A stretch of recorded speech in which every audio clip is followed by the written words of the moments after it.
کہ آپ کوئی رفاہی ادارہ، آپ کوئی ایسا کام کرتے ہیں، جیسے اخوت کی ابھی بات کی گئی، اخوت یونیورسٹی کی بات کی گئی، ڈاکٹر ادیب نے انسٹیٹیوٹ بنایا ہے، جیسے عبدالستار ایدھی جو ہیں ان کی ایدھی سروس جو ہے اتنی بڑا کام کر رہی ہے، جیسے اور بہت سارے لوگ ہیں پاکستان میں کام کر رہے ہیں۔ پھر اب دیکھیے، کسی کی کفالت کرنا، کسی کو تعلیم دینا، کسی کو اچھا مشورہ دے دینا، کسی کے دکھ درد میں شریک ہو جانا۔ ڈاکٹر صاحب ہمارا آپ جو باتیں کرتے ہیں نا، یہ ہیں ساری خیالی باتیں۔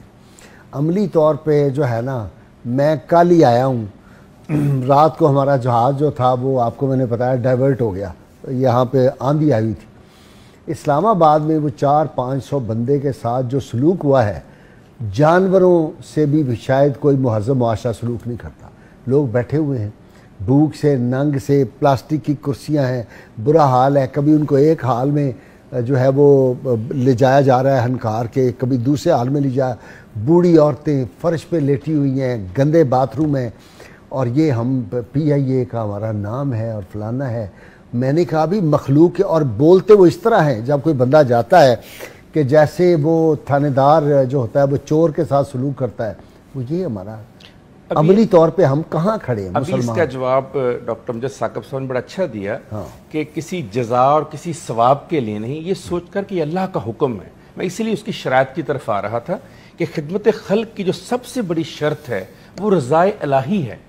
میں اس لیے نیکی نہیں کر رہا کہ میں لوگوں سے کچھ توقع کر رہا ہوں، میں صرف ایک ہستی سے توقع کر رہا ہوں، اور وہ میری اللہ کی ہستی ہے، میں اس سے صرف توقع کر رہا ہوں۔ پھر ثابت قدم رہنا اس کام میں بھی اور رضائے الہی میں بھی ثابت قدم رہنا کہ بس اس کے علاوہ میں کسی سے کچھ نہیں مانتا۔ پھر اس کی شرط ہے اخلاص نیت، نمود نمائش کے لیے آپ نے وہ کام نہیں کرنا۔ تو اس لیے اگر آپ کوئی اچھا کام کرتے ہیں اور یہ توقع کرتے ہیں کہ دوسرا مجھ سے اچھا کام کرے گا، پھر تو آپ چاہتے ہیں دنیا میں مجھے اس کا صلہ مل جائے۔ اب آپ نے نفسیات کی بات کی، آپ نے کہا جی نفسیات کی کیا فائدہ ہوتا ہے؟ جو سب سے بڑا فائدہ یہ ہے وہ تربیت کا ہے۔ میں حیران ہوتا ہوں کہ آج پوری دنیا میں جتنی آرگنائزیشنز ہیں، 600 بڑی کمپنیاں دنیا کی اور 1022 ملٹی نیشنل کمپنیاں دنیا کی، اور جتنے گورنمنٹ سیکٹر کے ہیں وہ ایک پروگرام کراتے ہیں، اسے ہم کہتے ہیں کیپیسٹی بلڈنگ۔ یہ ساری کی ساری تربیت جو اتنی جگہوں پر ہو رہی ہے، وہ صرف اور صرف خدمت خلق سے آپ حاصل کر سکتے ہیں گھر بیٹھے۔ یہ تربیت کیا ہے؟ یہ تربیت یہ ہے کہ آپ نے رذائل اخلاق اور نفس کی جو فریب ہے اس سے بچنا ہے۔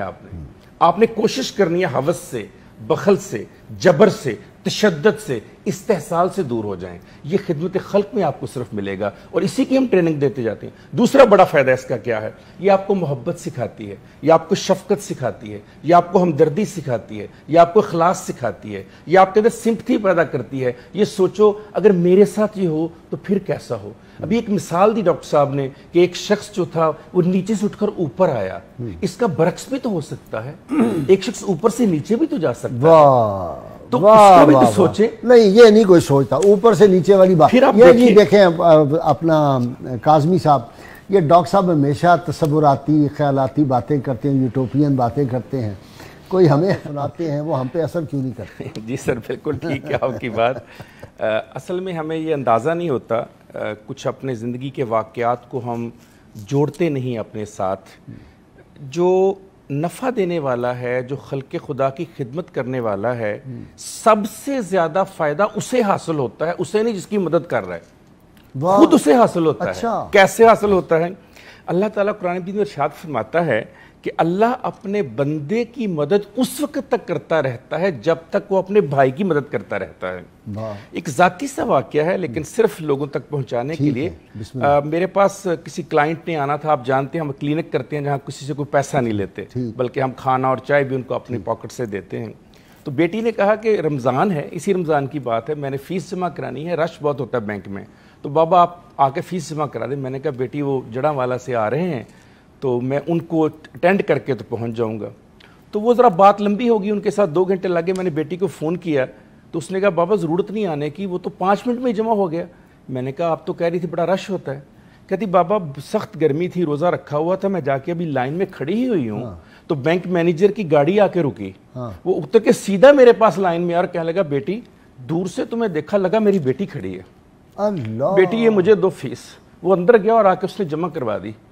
بابا پتہ نہیں وہ کون تھا، میں نے کہا بیٹی ایک اور تمہیں آج بتاتا ہوں، میرے سامنے ابھی اپنے دادا کو فیصل آباد فون لگاؤ. اچھا. میں نے آن کر دیا اس کا. میں نے کہا دادا سے پوچھو این اس وقت جب 8 سے 10 میں کلائنٹ کو چیک کر رہا تھا تمہارے دادا کہاں تھے؟